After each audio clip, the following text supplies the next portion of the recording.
Hi, welcome back.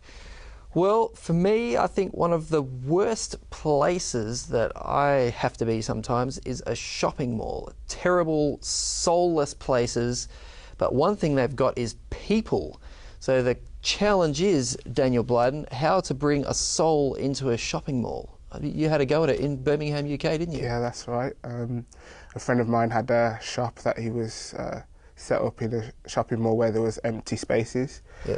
Because this is Birmingham, as we've been discussing. Yeah. It's a really rough town with a lot of... It's not rough, but like basically because of the recession and stuff, there was empty shop units. Sure. So my friend, he's a creative, he's a architectural designer, and he made a space for creatives in the city to use to basically do their stuff. He had co-working spaces in the back and an exhibition space in the front, and so I took the opportunity to set up an exhibition that could help bring spiritual matters to the community through art. So you called this exhibition IQ, is that Yeah, right? What, IQ. What did that stand for? So the IQ was called the Innermost Questions, Okay. looking at the questions of life that we don't really stop to think about. And it was dealing with themes such as origins, where did we come from, morality, what's the difference between right and wrong, purpose, what are we here for, and destiny, where are we going. So those are the kind of 4 themes that I gave the artist to produce. Okay, so as people are wandering through the mall, you know, thinking maybe I'll go into the shoe shop, or maybe there's a sale on in the electrical goods, they decide to wander into the IQ exhibition. Yeah. What sort of reactions and responses did you get just from the general public? Yeah, it was designed to provoke curiosity, like anyone who's curious to just come and wander in.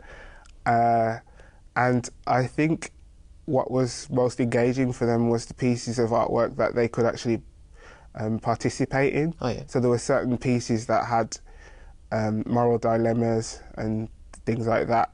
The stuff that they could actually say, oh, I agree with this or I disagree with that. How would they indicate their agreement or disagreement? One of the things that we had was like little voting stickers or sticky notes and things like that.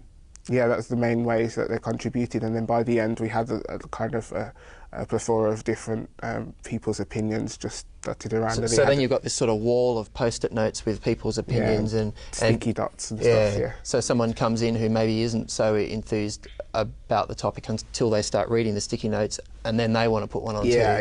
Yeah. Wow. Did that lead to actual conversations with people, like with you and the other people who were looking after the exhibition? Yeah, a lot of conversations happened.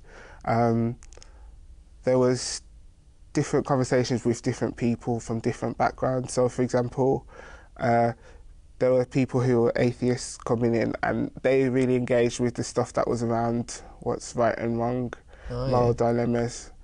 And then we had other Christians from other denominations come in, and they kind of took to the artwork that had more of a Christian or biblical undercurrent. For example, I did a piece of work on the Daniel chapter 2 statue. But I kind of designed the statue so after the rock had hit it, so the statue was put down in pieces as though it was relics in a museum. I just called it the world superpowers in pieces and left it at that. And people came in and it just struck curiosity in people, and they were asking questions. And for those are you one of these artists, Daniel, that someone comes along and says, what does it mean, man? And you're like, hey, it can mean whatever you want it to mean, or were you actually helping them with the interpretation? Sometimes, like if it was a piece of artwork that I didn't do, then I'd be like, yeah, it can mean what you want it to mean. What do you read from it? We could talk about that. That's interesting, sort of thing. But for example, with that piece that I was talking about, that's basically off a biblical reference, there's a clear kind of meaning that is derived from that. And I was able to kind of quickly talk them through the meaning behind that. Wow, okay. That's fascinating. I mean, obviously people would have found it interesting and, that's interesting, and they sort of, move on to the clothes shop next door. But did you have a sense that any of the people who came along were sort of had some sort of spiritual development or moved in their spiritual journey in some way in a positive direction? Yeah, there were definitely some people. So, for example, there was one Muslim guy who was out there with his Muslim people doing their outreach. Okay. And he wandered in and a friend of mine had a deep conversation with him, and they were talking about the similarities between Islam and Christianity and where it's all derived from. And they had a really long conversation, and by the end of that he wanted to have further Bible studies about that because it was really interesting to him. Always seeing that Islam and Christianity are separate, to then find that they are actually from the same sort of lineage. That was interesting. And then there was another story that someone who was just going about their business, they were going from one place to another, but they didn't expect to stumble across something that would actually cause them to question everything and actually look deeper into certain things. And a friend of mine gave her, I think, A Great Controversy or Steps to Christ, one of Ellen White's books, and she said she was going to read that. Wow. So there was different things that happened as a result. Man.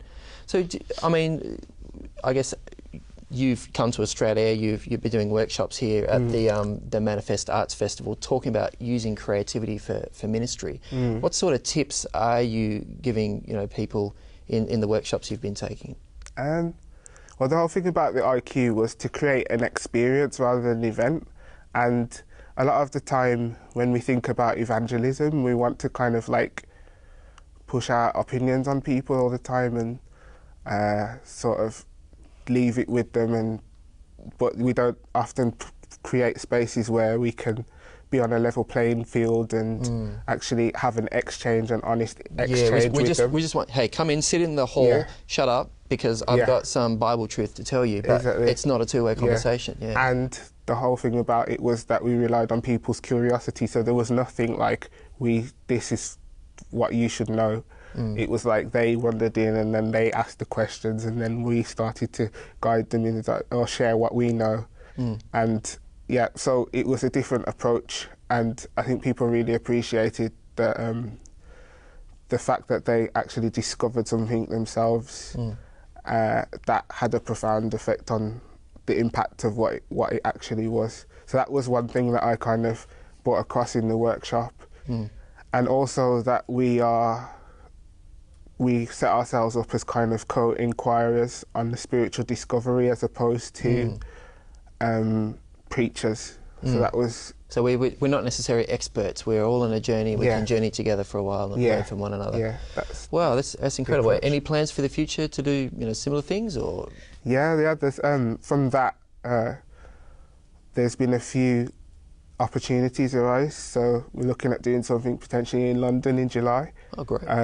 So I'm working on that when I get back. So I'm not sure what that's going to look like exactly, but my role will be probably to facilitate more creative Christians to contribute to that exhibition and help people to curate that in London, because obviously I live in Birmingham.